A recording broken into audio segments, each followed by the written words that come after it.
Welcome to my podcast. I have a guest right here, one of my teammates, Austin Euler. Austin Euler, nice to have you on my podcast. How y'all doing? Man, COVID has been very, very crucial on our lives. It's been something else. But it's been like a year and a half. It's been almost a year and a half, man. Like who knew just because of this little virus, everything could change. Yeah. Man. It was worse because people didn't understand it. People didn't even trust the science behind it. It was just everything messed up. And the crazy part is that this whole thing could have been prevented. Could have been. Exactly. This whole thing could have been finished by 6 weeks maybe, if we just wore a mask. Honestly. So what do you think? How has COVID affected you? For COVID, the biggest thing is what I've been able to do throughout the year. School-wise, basically we didn't even have a spring. We didn't have any type of spring school. Didn't even go to school. Freshman year, didn't even have a full freshman year. Went straight back home. Was home for an entire year, and that kind of that messes with people's mental. I know for me, being back at the house, it kind of took me out of everything I was doing, all the goals I had accomplished at being in the college as a college student. When I was at the house for so long, it's like I reverted back to my old high school self. It was not, I didn't like it, and it became almost claustrophobic for me. And I just got so mad that for a lot of these things, like you said earlier, they could have been averted. Like it could have been over. We could have been not having to wear masks since January. It could have been over since basically last summer. But people, I think it got a little, honestly, for me, it got a little too political, and people started trying to pick sides. And now, like, people were arguing a lot, thinking that's like mask versus no mask. Yeah, I didn't take anybody serious whenever they would tell me what. The funniest thing I would hear when someone talks about, I've got a breathing problem. My dad has asthma. I ran up a mountain, Stone Mountain, with the mask on. You know what I'm saying? I'm not gonna lie, I didn't run. I walked up Stone Mountain with the mask on, and I didn't have breathing problems. I mean, I'm not gonna lie, having something covering your mouth when you're doing something crazy like that's one thing, but walking around, the small percentage of people that actually have problems that stops them from being able to breathe with that is too small for everybody to be saying, I can't do this because I can't breathe. I think people were just making excuses because I guess it was annoying for them to put it on. It was really laziness for me. And it was very, very, very political. You remember back when Donald Trump used to be very, very against wearing masks all the time. Like, he would post on Twitter, COVID-19 is a hoax. It's China's fault. Whatever. So, you see these two slides right here, flu season's coming up. Many people every year, sometimes over 100,000, despite the vaccine, die from the flu. Are we going to close down the country? No. We have learned to live with it. And, later talking about... Wait a minute, because it looks like he got tested positive for COVID, and then he tweeted that after that.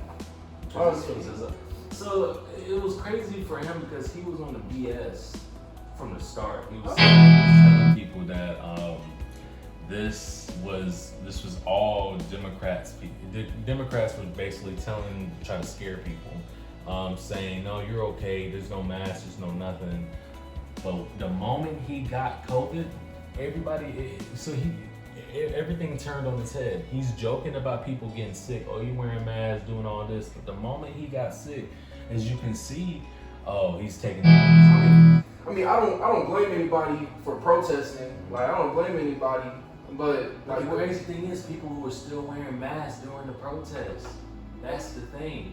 It's just that, we about to get into political stuff, but a lot of the conservative people, they were like, oh, you care so much about masks and social distancing, but then you're about to have these protests about Breonna Taylor, which is different compared to when Trump was having rallies where he wasn't telling anybody to wear masks.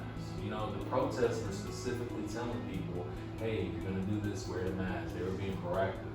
So it's kind of like people trying to compare two things that don't really compare. And like a lot of the crazy things that happened this year was just because of prejudice. Like, if we would not be out. Would you agree with me? We would not be out here protesting if it wasn't for prejudice, racial prejudice. Like the George Floyd story. Like he called the police because of what he thought was a fake $20 bill. And the next thing you know, a man dies. And now everybody's protesting, asking for justice. And nobody wore masks. Everybody forgot about COVID. I don't even think people realize that. Everybody forgot about it. Everybody forgot about COVID. It was like built up anger. People they were like, okay, understand it's COVID, but we need to talk about this now. And then like all the racist white people came out. All those cops, all those racist cops, all those racist white people, Proud Boys, neo-Nazis, Confederate flag holders, whatever. That's when all that stuff was happening. They said, "This is our time to come out there and just do whatever we want to black people."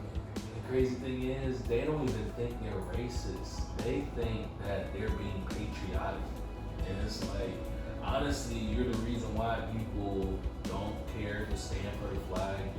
They don't respect the country as you would. Honestly, what I see is a group of people who believe that their voice was not heard for years, and what they have to do now to basically get attention is to cause chaos, just for people to actually sit down and listen.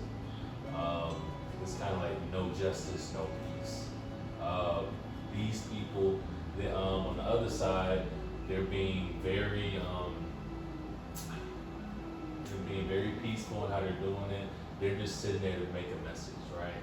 Now, if I was a conservative, I'm gonna stop saying white people, but when I say conservative, it's only gonna be white Americans.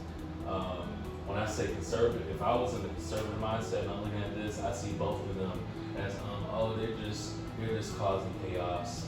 All of them need to be arrested. Look at them on this side. Look at that. They're holding up traffic. There's cars trying to get to work.